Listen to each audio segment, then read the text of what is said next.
Okay. Can you all see the screen? Chapter 20, end of Dhenukasura. You can see the Yes. screen? Yeah. So Yes, ma'am. all right. So we can start. Nisha, in the hotel, can you read one paragraph? We're going to do end of Dhenukasura. One after the other, Rama, Krishna, and their friends entered the Pre-adolescent age. Okay. peasant age. They were no longer the small children.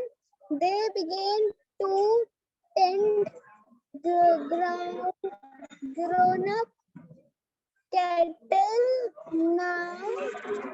Instead of caves, the children considered themselves to be more important now. They were in the second Panchakam. Panchakam 5 years of their lives now. Lives now. They were in the age group of 6 to 10. Yes. So Misha, what do we come to know here? We come to know that by here Rama, they mean Balaram, okay? Krishna's brother, elder brother Balaram, Krishna and friends, they all have now entered the age group of 6 to 10, which is pre-adolescent. So Anushka, can you continue reading from the Gopa boys? Yes, ma'am. Yes. The Gopa boys tried to be in the company of Krishna as much as possible. There was no end to their hero worshipping him. His divinity attached even the animals and the birds and the plants in the forest. Immersed in love of Krishna, life was celebrating for every living being in Vrindavan. The whole Vrindavan was one of the ocean of the happiness. The devas and rishis looked at them before and above, envied at their good fortune. Yes. Thank you, Misha and Anushka. So here we come to know that the Gopa boys all love to be in the company of Krishna because he's God and so attractive and so loving and so nice to be with him. And there was no end to their hero worshipping Krishna. And Krishna not only attracted the Gopas, he also attracted the animals and birds and plants. Even the trees would bow down when Krishna and Balram would walk because they were both gods. They were both having this, they were the supreme personalities. So the whole of Vrindavan, in fact, because of the presence of Krishna who had come and taken birth on the earth, was full like an ocean of happiness. So Ritika, could you continue this part? Days went by. Yes, ma'am. Days went by.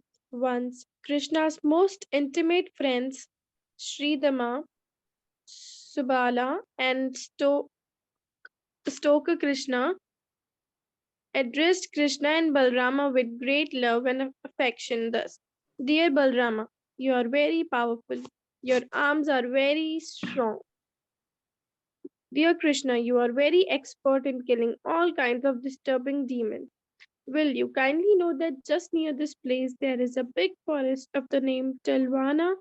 This forest is full of palm trees, and all the trees are filled with fruit. Some have fallen down, and some of them are very ripe, even in the trees.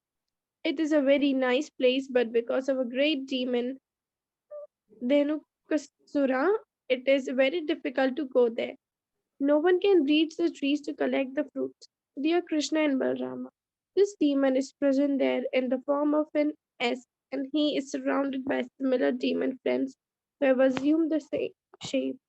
All of them are very strong, so it is very difficult to approach this place. Yeah. Ritika, you can read one more paragraph. Dear brothers, you are the only persons who can kill such demons. Other than you, no one can go there for fear of being killed. Not even animals go there, and no birds are living there. They have all left. One can only appreciate the sweet aroma that is coming from that place. It appears that up until now, no one has tasted the sweet fruits there, either on the tree or on the ground. Dear Krishna, to tell you frankly, we are very attracted by the sweet aroma. Dear Balrama, if you like, let us all go there and enjoy these fruits. The aroma of the fruits is now spread everywhere. Don't you smell it from here?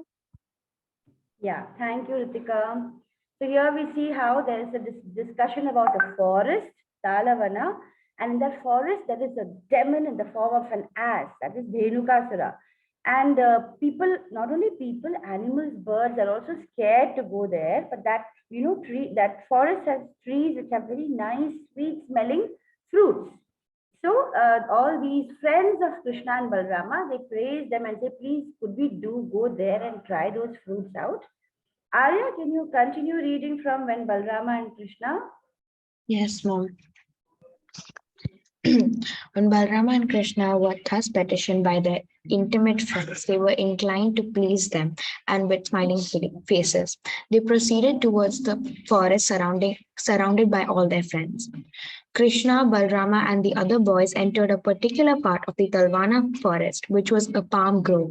This grove was the residing place of this Dhenukasura, another brother of Putana. At the request of the Gopa boys, Balrama shook the tall palm trees. Many palm fruits fell to the ground. The Gopa boys ran and picked them up. The commotion woke up Dhenuka. He came out to fight in the form of a donkey and kicked Balrama in the chest by his hind leg. Balrama caught hold of that menacing hind leg and rotated the Asura round and round with tremendous speed. The speed itself killed the Asura. Then Balrama flung his huge carcass up, aiming at the top of a very tall palm tree. The tree crashed on another tree, which crashed on a third. In this way, many trees were uprooted, and the whole forest floor was strewn with ripe, juicy palm fruits. Soon, Dhenuka's followers came. Jambukas arrived on the scene, but Krishna killed them all. Yeah, thank you, Arya. Thank you, ma'am. So here we can see in this picture, Balram is flinging the Asura Dhenuka. So in this case, we see how Balaram is killing the main Asura here. He is a brother of what is that lady who had killed Krishna? He is Dhenukasura is a brother of Putana. Putana, yes. So Dhenuka is actually a brother of Putana, and Balaram kills Dhenuka. And you can see Krishna, all the other asuras are also in the form of donkeys over there. They were happily enjoying that forest, and they were not, killing anybody who entered the forest. So Krishna also kills all of the others, and in fact they were born to kill all of them. It's not only for killing, but to give pleasure to devotees and to give us the Gita to study and to give us, these beautiful stories to read and study about and enjoy and be, in the thoughts of the Supreme Personality of Godhead. Okay, this little paragraph, Maitli, could you read this paragraph to end this chapter? Shouted in the celebration, all the boys returned home. The Gopika boys related to the parents that the day adventures of Krishna and Rama, and the parents were waiting to hear their latest stories. Stories, yeah. Thank you, Maitli. So here we can see how there's so many adventures happening in the forest, so many asuras being killed one by one. Next Sunday we will read this story about Kaliya Mardana. It's the most famous one where Krishna dances on Kaliya, who is a snake with so many hoods. He dances on the heads, and it's a nice, very interesting story. Mom, I know that story. You know that story. I told you it's a very famous one. Very rarely, there would be somebody who doesn't know Kaliya Mardana story. So every time we read it, it gives us a lot of joy. So we will, read it together next class. And it also has many connotations. All these stories have many other deeper meanings, which as we discuss and we hear great people speaking about it, we come to know. So, did you enjoy today? This is a short story of Dhenukasura, who was killed by Balaram, and all Dhenukasura's friends were killed by all the other, were killed by Krishna. So let's go back to our slides today and let's discuss the modes of nature. Can you see the slides? Yes, ma'am. So let me see if I can display it. Right. Okay, thank you for the thumbs up, Ritika. So the last class we studied chapter 14 till the, I think we studied chapter 14 only till the verses 1 to 9 and maybe 10 also we did a little. We were discussing the three modes of material nature and how they're having a race to dominate us. The material nature is continuously trying to keep us trapped here. So here we have a nice, we can say an acronym TRAP, where T stands for three modes. And the race for prominence is from verses 10 to 13. So from verses 1 to 13, it's all about the modes and they are fighting to get our attention. And then 14 to 18 tells us what are the different actions that we do when we are in the different modes. And finally, in verses 19 to 27, we know how to transcend or rise above these three modes. This was the last slide, if you remember. This was the last slide that I was teaching you, where we see that our mind is being pulled by these three modes of material nature. They're trying to dominate us. Let's understand it by one more story. Can anyone look at this picture and try to guess which is the story? Let's understand these three gunas. Okay, remember last class Maitri had asked what is the gunas, guna, traigunya. What are they? So the three gunas from the story. Which story is this picture depicting? Who do you think is this king sadly sitting down on the floor and the three queens are there, they're all crying and we can see someone standing. Is that Bhishma? Bhishma? No, actually this is not Bhishma. Anybody else would like to make a guess? This is not, I'll give you a clue, this is not from Mahabharata. This is a story from, if I tell you that, you'll know the answer. Anybody else would like to guess which story this is? So this is a picture of King Dasharatha. Which story is King Dasharatha in? Dasharatha. Dasharatha is in which story? Story of which book? Ramayana. Ramayana, that's right. So this is the story of Ramayana, where we can see how King Dasharatha is sitting so sadly. And he loved Rama so much. He wanted Rama to be the king. Not only Dasharatha, the whole of Ayodhya, everybody loved Rama and they wanted Rama to be the king next. Okay, Dasharatha had a bad dream and he felt that probably something bad is going to happen. And so he called the sages and advisors and asked them, and then they said, okay, let's have Rama as a king. So in case you have something bad is going to happen, the next king is ready. And he starts making preparations, and you must be knowing the story, all of you. It's such a famous story, right? About how Kaikeyi is being influenced by Manthara, right? Manthara, she tries to influence Kaikeyi in a bad way, and she says that why are you being so happy? So initially, Kaikeyi is also very happy. Yes, Rama is like my own son. He's going to be the king, and she's also happy. But Manthara, who is a maid of Kaikeyi, she feels that if Rama becomes a king, Kaikeyi's position will become less, and then I will not have now she was ruling over all the maids, all the other maids. She was pretending like she is the main maid. But when Rama will become the king, then Kausalya's maids or certain other maids may get prominence, and she will lose her prominence. And so she thought that if Kaikeyi's son becomes a king, her prominence among the maids and her ruling over the maids will continue. So for her own satisfaction, she tries to influence Kaikeyi, and how Kaikeyi, falls, prey to what Manthara is saying. I hope you are understanding the story. I'm not saying in detail because Ramayana, all of you must be knowing, I trust. So, so how Manthara, she successfully influences Kaikeyi. She asks Dasharatha for old two vows and says that we must banish. I want you to banish Ram to the forest, was the first thing. And second is Bharata must be made. My son, Bharata must be made the king. So this is how the story goes, and let's see how we can relate it to the three modes of material nature. So here we can see how Manthara. Manthara is in which mode? Can someone say which mode is Manthara in? Is she in goodness or in passion, or is she in ignorance? Ignorance. Ignorance. That's right, Ritika.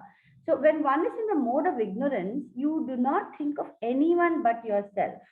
You only think of your own pleasure. You just think of only you. So Manthara, as you can see written below here, she thought only what she wants. She did not even care what Kaikeyi wants. Whereas Kaikeyi was also initially happy for the way things were going with Rama becoming king. She did not care for what the king Dasharatha wanted. And Manthara did not care for what the whole people of the kingdom wanted. She only thought of herself. So she is in the mode of ignorance when you only think of your own pleasure. In the mode of passion, you can see how Kaikeyi, she was initially in the mode of goodness, but how by association she allowed herself to move from the mode of goodness to mode of passion. You know, we keep shifting modes.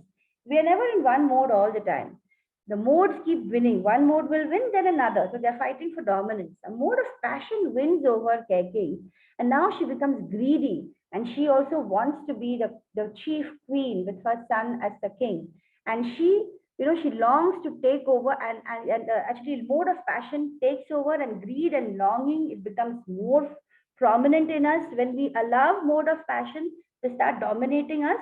Then we become greedy, we keep on longing, and it forces us. Most important thing, children, when we are in the mode of passion, we sometimes we think, oh, it's good to be ambitious, and you know, we think it's good. Yes, it is good if we have the right goal, if it is related to what Krishna wants.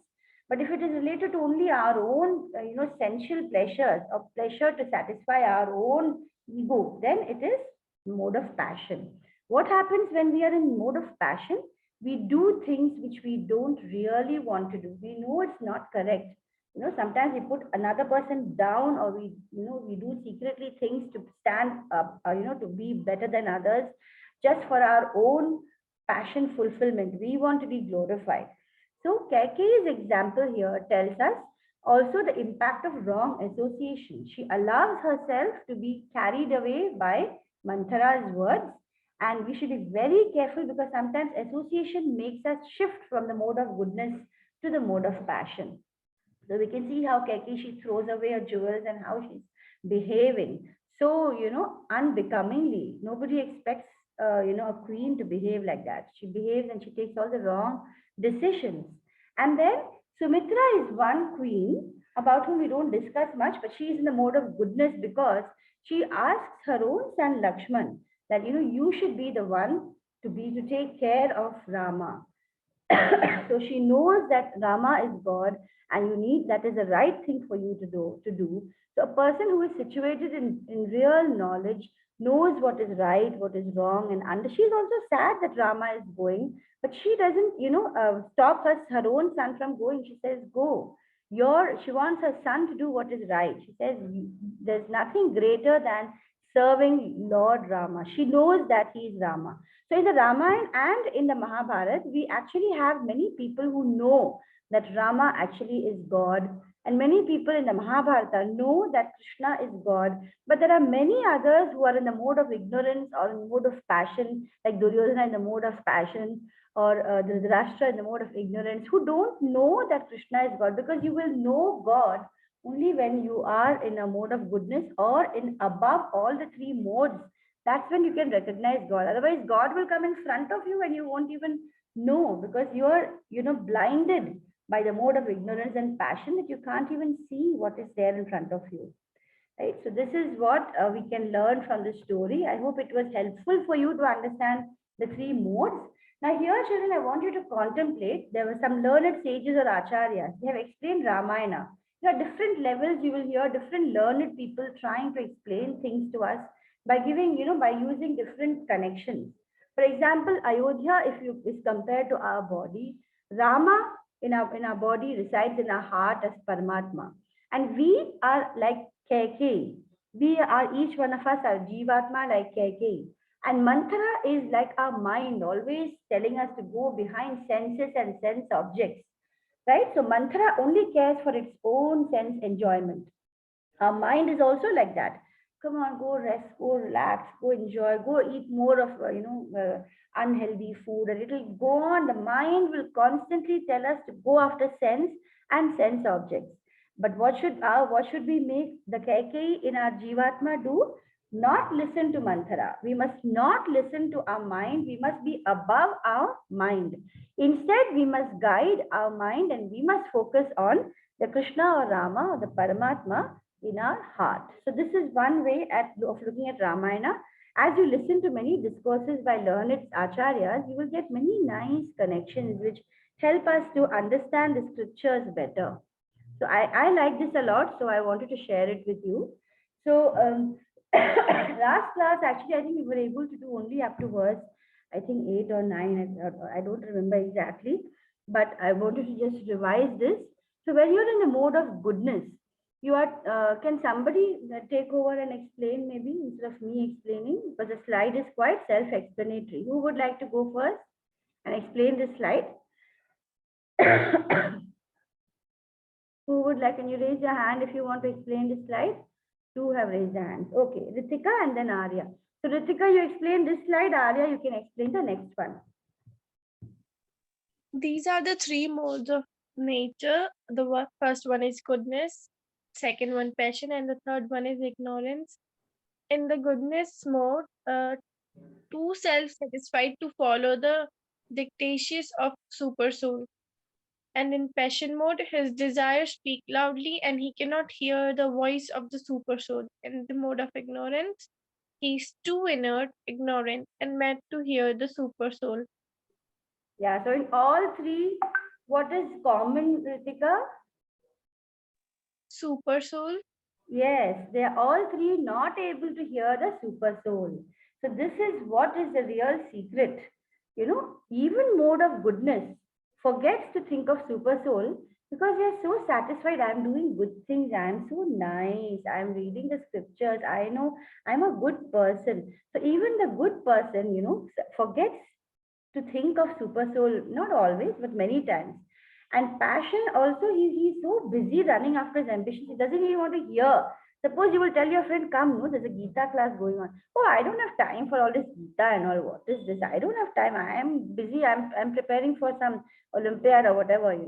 And they are so bothered about running after worldly things which are temporary. They don't even want to, give time for something which is so important, the duty to their soul. And ignorant people, they're inert only. They'll be ignorant. They'll say there's no God. And they're so mad, they don't want to hear at all. And so these are the three modes, but all three actually are not really able to listen to super soul. What does the super soul want from me? What is the universe, the Lord of the universe, what does he want from me? What is my goal and my mission? You don't listen to the voice of the super soul because you're in these three modes. Okay, Ritika, I hope it's clear. Okay, let me see Arya explaining this slide. And when the meeting ends, children, please join again because I do want to finish this chapter for sure today, although there's less time. Yes, Arya, can we hear from you? There's 1 minute. If you can explain this slide. Yes, ma'am. In this divided to three activities, and for the each mode. So the first one is goodness, and when it comes to places, they prefer going to parks, forests, like some nature, like nature-based surroundings. Whereas in passion, they want to go to these crave. They like city life. They're not bothered about the countryside or anything. Then for ignorance, they prefer going to these nightclubs, pubs, bars, and all that because they're too inert to understand what's going on in their lives. Then when activity number two, food, goodness, they prefer enjoying wholesome, juicy vegetarian food. They do not want to have non-veg because of the holyism. And for the passion, they prefer spicy, sour, hot, or pungent food. And for ignorance, they prefer anything untouchable, that's a rotten, decaying animal, like non-veg flesh. Then when it comes to state of mind, goodness has the state of happiness and knowledge. Then contentment, and for passion have this attitude, greedy, and like they want more. And for ignorance, they have that lazy, dull, inerted arrogance. Yeah. Yes. Thank you, Arya. I hope this was clear to everybody. It should be more and more clear. Can we have someone explain this one? Nisha, can you explain this? Quickly, there's only one. Okay, Maithili. Maithili has raised her hand. Maithili, can you explain this? And when the meeting ends, Maithili, you can continue explaining in the next